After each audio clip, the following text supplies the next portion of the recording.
We have a question from Lucy. She says, I'm 46 and still menstruating, but she says, I've been experiencing confusing symptoms.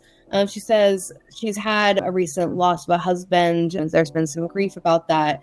And those have seemed to mimic perimenopausal symptoms.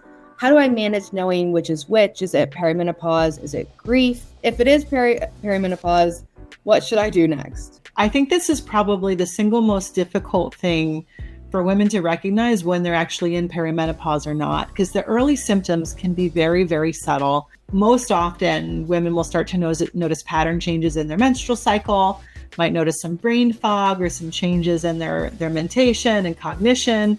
But if you go to our website, we actually have a free symptom tracker available to patients on the resources page. I don't know if you could put that link in there, Maddie, if you have that handy, because I think that's a good place to start.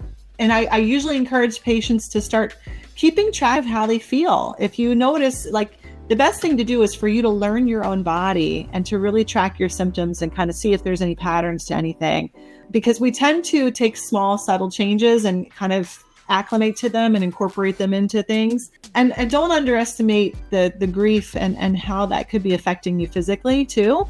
You have to certainly allow yourself to go through those adjustments. And I'm sorry for your loss. You know, that's a huge adjustment to have to make.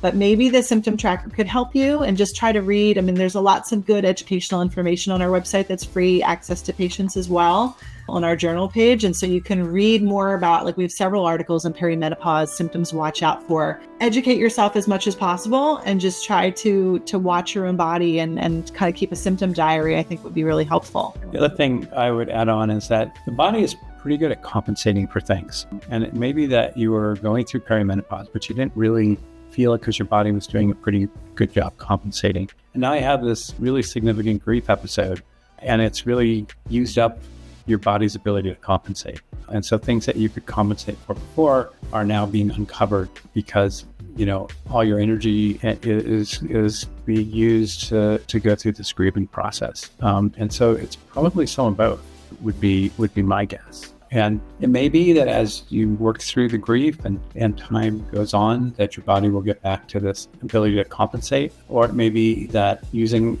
hormone therapy will be helpful to at least get that part under control as your body works through the grief. So it's another, kind of layer to all of this.